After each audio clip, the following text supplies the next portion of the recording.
আসসালামু আলাইকুম। আজ ২৯শে আগস্ট ২০২৫ শুক্রবার। আজকের প্রধান প্রধান খবর নিয়ে উপস্থিত হয়েছি আমি আনোয়ার বাবু। আগামী ত্রয়োদশ জাতীয় সংসদ নির্বাচনের রোডম্যাপ বা কর্মপরিকল্পনা ঘোষণা করেছে নির্বাচন কমিশন। ঘোষিত রোডম্যাপে সংসদীয় আসনের সীমানা নির্ধারণ, ভোটার তালিকা চূড়ান্ত করা, রাজনৈতিক দলের নিবন্ধন ও দেশীয় পর্যবেক্ষক সংস্থার নিবন্ধন চূড়ান্ত করা সহ ২৪টি কার্যাবলীকে প্রাধান্য দেওয়া হয়েছে। গতকাল বৃহস্পতিবার রাজধানীর আগারগাঁওয়ের নির্বাচন ভবনে এ রোডম্যাপ ঘোষণা করেন নির্বাচন কমিশনের সিনিয়র সচিব আক্তার আহমেদ। ত্রয়োদশ জাতীয় সংসদ নির্বাচন রোডম্যাপের ১১ পয়েন্ট। মুদ্রণ কাজ শেষ হবে ১৫ই সেপ্টেম্বর, সংলাপ সেপ্টেম্বরের শেষ সপ্তাহে, চূড়ান্ত ভোটার তালিকা ৩০ নভেম্বর, পর্যবেক্ষক নিবন্ধন সনদ ১৫ই নভেম্বর, নির্বাচনী প্রশিক্ষণ ২৯ আগস্ট থেকে, ভোট গ্রহণ কর্মকর্তাদের প্যানেল চূড়ান্ত ৩০ সেপ্টেম্বরের মধ্যে, প্রথম আইন শৃঙ্খলা সভা করবে নির্বাচন কমিশন ২৫ সেপ্টেম্বর, নির্বাচন কমিশন আন্তঃমন্ত্রণালয় সভা করবে ৩১ অক্টোবর, চূড়ান্ত বাজেট করবে ১৫ই নভেম্বর, মালামাল সংগ্রহ ও বিতরণ ৩১শে ডিসেম্বরের মধ্যে। গতকাল নির্বাচন কমিশন ঘোষিত ভোটের রোডম্যাপকে স্বাগত জানিয়েছে বিএনপি। অপরদিকে জুলাই সনদ চূড়ান্ত হওয়ার আগে নির্বাচনী রোডম্যাপ ঘোষণা সরকারের প্রতিশ্রুতি ভঙ্গের শামিল বলে অভিহিত করেছে জাতীয় নাগরিক পার্টি এনসিপি। আর জামাতে ইসলামী বলেছে কমিশনের ভোটের রোডম্যাপ গতানুগতিক ও কিছুটা বিভ্রান্তিকর। বিএনপির মহাসচিব মির্জা ফখরুল ইসলাম আলমগীর গণমাধ্যমকে বলেছেন, আমি তো খুশি। অনিশ্চয়তা থেকে বেরিয়ে আসতে মানুষ নির্বাচনটা চাচ্ছে। আমি কতগুলো হিসাব মিলিয়ে দেখি যে নির্বাচন দেওয়া ছাড়া কোনো বিকল্প নেই। ৩ দফা দাবিতে আন্দোলনে নামা প্রকৌশল শিক্ষার্থীরা দেশের সব সরকারি বেসরকারি প্রকৌশল বিশ্ববিদ্যালয়ে কমপ্লিট শাটডাউন অফ ইঞ্জিনিয়ার্স কর্মসূচি চালিয়ে যাওয়ার ঘোষণা দিয়েছেন। শিক্ষার্থীদের কর্মসূচির কারণে বাংলাদেশ প্রকৌশল বিশ্ববিদ্যালয় কর্তৃপক্ষ ৩০ আগস্ট থেকে ১৮ সেপ্টেম্বর পর্যন্ত সব পরীক্ষা স্থগিত করেছে। আন্দোলনরত শিক্ষার্থীদের উপর বুধবার পুলিশি হামলার প্রতিবাদে গতকাল বৃহস্পতিবারে ঢাকা মেট্রোপলিটন পুলিশের সদর দপ্তর অভিমুখে যাত্রা করেন বুয়েটের শিক্ষার্থীরা। বিকেলে বুয়েট ক্যাম্পাস থেকে শিক্ষার্থীরা মিছিল নিয়ে শহীদ মিনারে টিএইচএ দোয়েল চত্বর, শিক্ষা ভবন, প্রেস ক্লাব ও হাইকোর্ট হয়ে মৎস্য ভবনে পৌঁছান।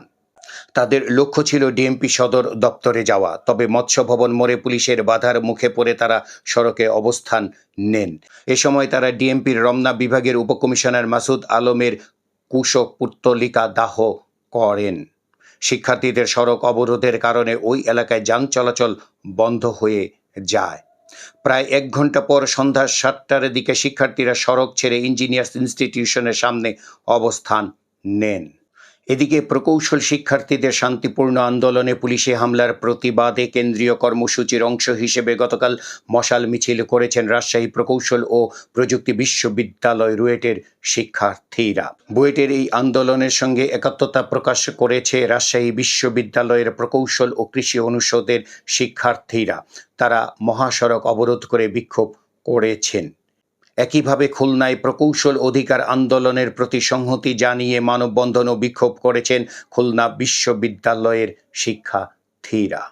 গুম প্রতিরোধ, প্রতিকার ও সুরক্ষা অধ্যাদেশ ২০২৫-এর খসড়ায় নীতিগত অনুমোদন দিয়েছে উপদেষ্টা পরিষদ।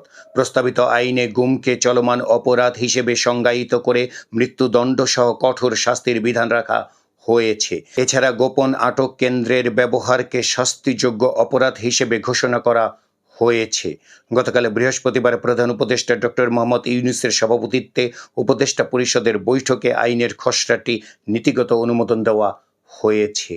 ঢাকা রিপোর্টার্স ইউনিটি ডিআরইউতে আলোচনা অনুষ্ঠান থেকে হেফাজতে নেওয়ার পর আওয়ামী লীগ থেকে বহিষ্কৃত নেতা আব্দুল লতিফ সিদ্দিকী ঢাকা বিশ্ববিদ্যালয়ের আইন বিভাগের অধ্যাপক শেখ হাফিজুর রহমান কার্জন সহ ১৫ জনকে গ্রেপ্তার দেখিয়েছে ঢাকা মহানগর পুলিশ। তাদের বিরুদ্ধে সন্ত্রাস বিরোধী আইনে মামলা হয়েছে বলে ডিএমপির গোয়েন্দা শাখার নতুন প্রধান মোহাম্মদ শফিকুল ইসলাম এ তথ্য জানিয়েছেন। গতকাল ডিআরইউতে আয়োজিত মঞ্চ ৭১-এর এক অনুষ্ঠানে একদল লোক স্লোগান দিয়ে সভাস্থলে ঢুকে পড়েন। তাদের কারো কারো হাতে লাঠিসোঁটা ছিল। এক পর্যায়ে তারা অনুষ্ঠানের স্থলের দরজা বন্ধ করে দেন এবং আয়োজকদের সঙ্গে হাতাহাতিতে জড়ান। অনুষ্ঠানে অংশ নেওয়া কয়েকজনকে লাঞ্ছিত করেন নিজেদের জুলাই যোদ্ধা হিসেবে পরিচয় দেওয়া ওই ব্যক্তিরা। পরে তারা আব্দুল লতিফ সিদ্দিকীকে দেখে উত্তেজিত হয়ে মঞ্চের দিকে এগিয়ে যান। ওই যুবকেরা গোল টেবিল আলোচনার ব্যানার ছিঁড়ে ফেলেন এবং আলোচনায় অংশ নেওয়া ব্যক্তিদের অবরুদ্ধ করে রাখেন। বিশ্ববিদ্যালয়গুলোর ছাত্র সংসদ নির্বাচনে সেনা মোতায়েন করা হবে বলে যে সংবাদ বিভিন্ন গণমাধ্যম ও সামাজিক যোগাযোগ মাধ্যমে প্রচার করা হয়েছে তা সঠিক নয় বলে জানিয়েছে আন্তঃবাহিনী জনসংযোগ পরিদপ্তর আইএসপিআর। গতকাল বৃহস্পতিবার আইএসপিআর এক বিজ্ঞপ্তিতে জানায়, সরকারের পক্ষ থেকে ছাত্র সংসদ নির্বাচনগুলোতে সেনাবাহিনী মোতায়েন বা দায়িত্ব পালনের কোনো নির্দেশনা পাওয়া হয়নি।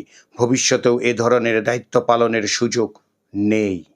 চট্টগ্রাম বিশ্ববিদ্যালয় কেন্দ্রীয় ছাত্র সংসদ চাকসু নির্বাচনে তফসিল ঘোষণা করেছে নির্বাচন কমিশন। তফসিল অনুযায়ী আগামী 12ই অক্টোবর চাকসুর ভোট গ্রহণ হবে। তবে চাকসুর গঠনতন্ত্র সংশোধন না করে তফসিল ঘোষণা করায় অসন্তোষ প্রকাশ করেছে বেশিরভাগ ছাত্র সংগঠন। গতকাল বৃহস্পতিবার বেলা 3:30টায় বিশ্ববিদ্যালয়ের সমাজবিজ্ঞান অনুষদ অডিটোরিয়ামে এই নির্বাচনের তফসিল ঘোষণা করেন চাকসু নির্বাচন পরিচালনা কমিটির আহ্বায়ক অধ্যাপক ডক্টর মনির উদ্দিন। রাজশাহী বিশ্ববিদ্যালয় কেন্দ্রীয় ছাত্র সংসদ রাকসু নির্বাচনের ভোটার তালিকা থেকে প্রথম বর্ষের শিক্ষার্থীদের বাদ দেওয়ার প্রতিবাদে বিক্ষোভ করেছে শাখা ছাত্র দল। গতকাল বৃহস্পতিবার বেলা 1টা থেকে বিশ্ববিদ্যালয়ের বুদ্ধিজীবী চত্বরে দলীয় টেন্ট থেকে মিছিলটি বের করা হয়। মিছিলটি ক্যাম্পাসের বিভিন্ন সড়ক প্রদক্ষিণ করে রাকসু কোষাধ্যক্ষ কার্যালয়ের সামনে সমাবেশে মিলিত হয়।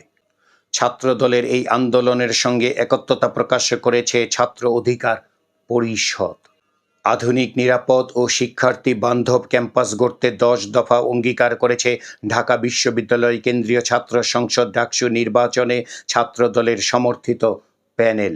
গতকাল বৃহস্পতিবার দুপুরে বিশ্ববিদ্যালয়ের কলাভবন সংলগ্ন বটতলায় এক সংবাদ সম্মেলনে এই নির্বাচনী ইস্তেহার ঘোষণা করেন ওই প্যানেলের ভিপি প্রার্থী আবিদুল ইসলাম খান। জাহাঙ্গীরনগর বিশ্ববিদ্যালয় কেন্দ্রীয় ছাত্র সংসদ জাকসু নির্বাচনের তফসিল অনুযায়ী মনোনয়নপত্র প্রত্যাহারের শেষ দিনে প্যানেল ঘোষণা করেছে ছাত্র দল। গতকাল বৃহস্পতিবার দুপুরে বিশ্ববিদ্যালয়ের জুলাই স্মৃতিস্তম্ভ অদম্য 24-এর সামনে এক সংবাদ সম্মেলনে এই প্যানেল ঘোষণা করেন কেন্দ্রীয় ছাত্র দলের সিনিয়র সহসভাপতি আবু আফসান মোহাম্মদ ইয়াহিয়া।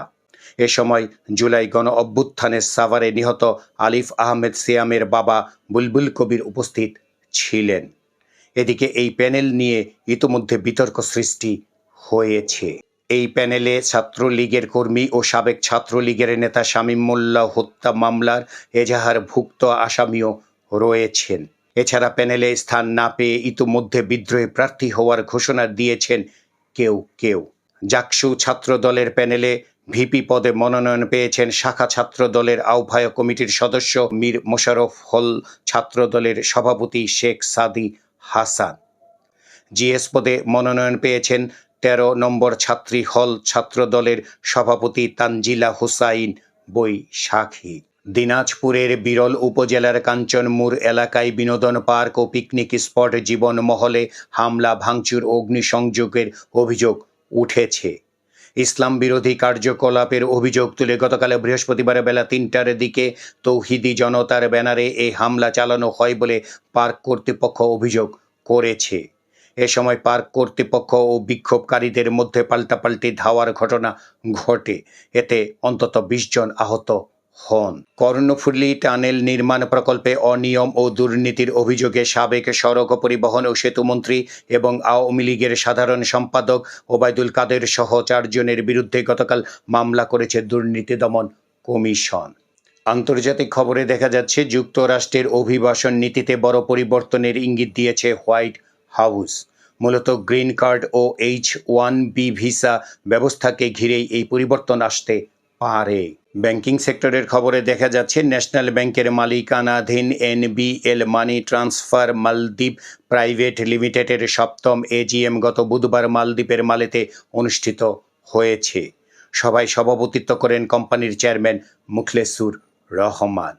বিনোদনের খবরে দেখা যাচ্ছে অভিনেত্রী সাফা কবিরের জন্মদিন আজ। আশফাক বিপুলের পরিচালনায় একটি বিজ্ঞাপন দিয়ে মিডিয়ায় কাজ শুরু করেন সাফা। প্রথম অভিনয় করেন আদনান আল রাজীবের @18 অল টাইম দৌড়ের উপর টেলি ফিল্মে। এরপর হয়ে ওঠেন টিভি নাটক ও বিজ্ঞাপনের নিয়মিত মুখ। একাধিক রেডিও এবং টিভি অনুষ্ঠান উপস্থাপনাও করেছেন সাফা। এই ছিল আজকের প্রধান খবর। আমাদের এই খবর নিয়ে আপনাদের যদি কোনো মতামত থাকে তাহলে কমেন্ট বক্সে জানাতে পারেন। আর আমাদের এই চ্যানেলটি ভালো লাগলে সাবস্ক্রাইব করে আমাদের সাথেও থাকতে পারেন।